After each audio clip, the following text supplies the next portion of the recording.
Assalamualaikum warahmatullahi wabarakatuh. Perkenalkan, nama saya Aldi Setiawan, NIM 119380043, Prodi Desain Komunikasi Visual. Di sini saya akan menjawab tugas pertemuan 1 mata kuliah Manajemen Desain.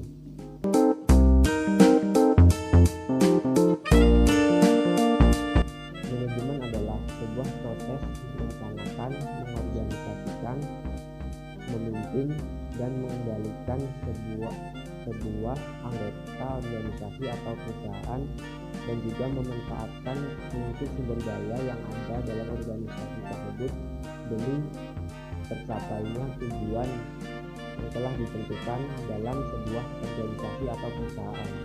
Adapun pengertian manajemen untuk para ahlinya, menurut Andre menyatakan bahwa manajemen pada umumnya berkaitan dengan kegiatan dasar, perencanaan, pengorganisasian, pengendalian, penempatan, pengarahan, pemotivasian, komunikasi, dan pengambilan keputusan yang dilakukan oleh setiap organisasi. Tujuannya untuk mengkoordinasikan berbagai sumber daya yang dimiliki oleh perusahaan sehingga akan dihasilkan suatu produk atau jasa secara efisien. Yang kedua, menurut G.R. Strategi, menurutnya manajemen adalah suatu proses yang khas yang terdiri dari tindakan perencanaan, pengorganisasian, pengarahan, dan pengendalian yang dilakukan untuk menentukan serta mencapai sasaran yang telah ditentukan melalui pemanfaatan sumber daya manusia dan sumber daya lainnya yang terdapat dalam suatu perusahaan. Yang ketiga, menurut Hart Holmes dan Trill O'Donnell menyatakan bahwa manajemen adalah usaha mencapai tujuan tertentu melalui kegiatan orang lain. Dengan demikian, manajemen dapat mengadakan koordinasi atau sejumlah aktivitas orang lain yang meliputi perencanaan, pengorganisasian, penempatan, pengarahan, dan pengendalian. Yang keempat adalah menurut DRSH Malayu SP Hasibuan. Menurutnya, manajemen adalah ilmu dan seni mengatur sebuah proses pemanfaatan sumber daya manusia dan sumber-sumber lainnya secara efektif dan efisien untuk mencapai sebuah tujuan.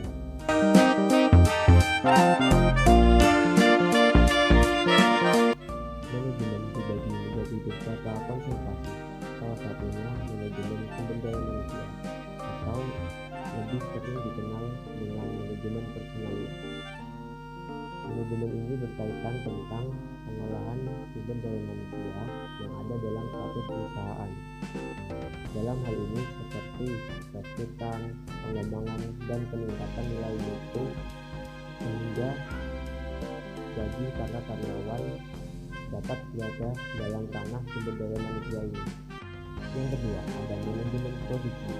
Manajemen produksi berkaitan tentang perencanaan desain, penyediaan bahan baku, mutu, jumlah produksi, kemudian pengendalian produksi, sampai ke pengawasan produksi. Yang ketiga, ada manajemen pemasaran. Manajemen pemasaran adalah manajemen yang berkaitan tentang riset pasar, strategi pemasaran, promosi produk, analisis pasar, hingga sampai ke analisis kompetitor atau pesaing. Di bidang manajemen ini juga berkaitan tentang bagaimana caranya produk kita bisa dapat dikenal oleh masyarakat hingga pendapatan perusahaan dapat meningkat. Yang keempat, ada manajemen informasi. Informasi yang memadai merupakan salah satu faktor penting dalam suatu pengambilan keputusan di perusahaan. Itulah sebabnya manajemen informasi diperlukan, seperti mempunyai interpersonal skill dalam berkomunikasi, menguasai data asing, dan akrab dengan teknologi digital. Yang kelima, ada manajemen strategis. Manajemen strategis adalah manajemen yang berkaitan tentang perencanaan, penyusunan, dan penerapan program hingga evaluasi seluruh kegiatan yang ada di perusahaan. Pelaksanaan program hingga alokasi sumber daya manusianya merupakan suatu bidang yang sangat penting dalam suatu administrasi. Dalam manajemen administrasi biasanya berkaitan tentang pengumpulan, pencatatan, dan pengelompokan data yang akan digunakan dalam manajemen yang lainnya. Yang ketujuh ada manajemen keuangan. Manajemen keuangan atau cash flow merupakan manajemen yang berkaitan tentang investasi, laba perusahaan, dan laporan keuangan. Dan kemudian tentu saja manajemen keuangan ini mengatur tentang pengelolaan keluar masuknya uang dalam suatu perusahaan.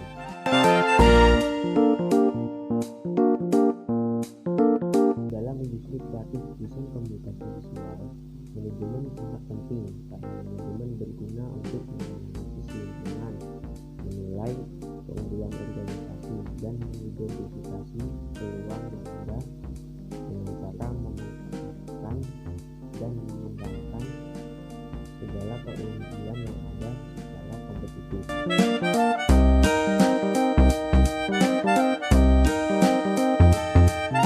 Unsur yang menjadi pendorong keberhasilan dalam suatu manajemen di perusahaan adalah 6M.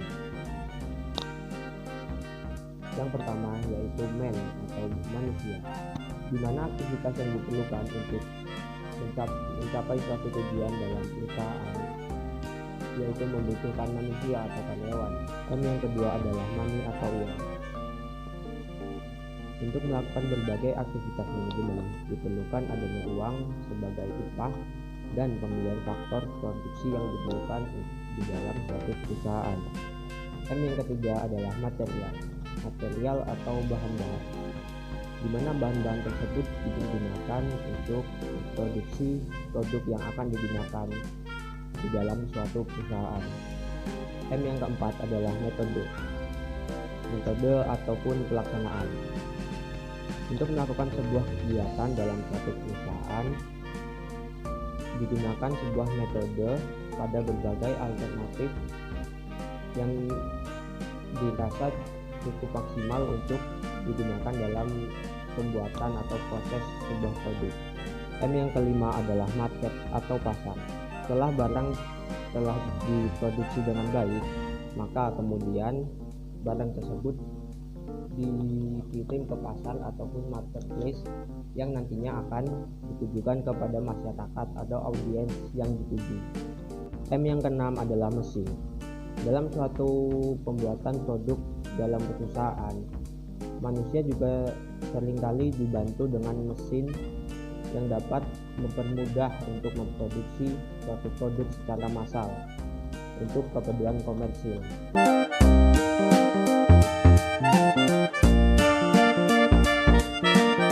Perusahaan yang memiliki manajemen yang baik menurut saya adalah perusahaan yang memiliki pandangan ke depan agar bisnis dapat memenuhi tujuannya, terutama saat memperluas riset, mengembangkan produk yang mengarah ke teknologi baru dan yang dapat pula meningkatkan laba dalam perusahaan.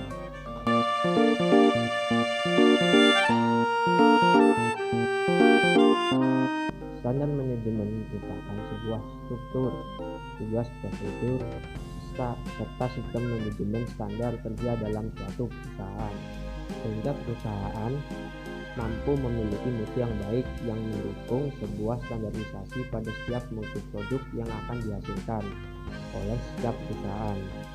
Adapun poin-poin dalam standar manajemen, yang ke-1, adanya satu set prosedur yang mencakup semua proses penting dalam sebuah bisnis. Yang kedua, adanya pengawasan dalam proses pembuatan memastikan bahwa sistem menghasilkan produk yang berkualitas baik, tersimpannya data dan arsip dengan baik, adanya pemeriksaan setiap barang yang telah diproduksi untuk mencari unit-unit yang rusak, serta tindakan perbaikan yang benar-benar dibutuhkan. Kemudian secara teratur meninjau keefektifan setiap proses dan sistem kualitas.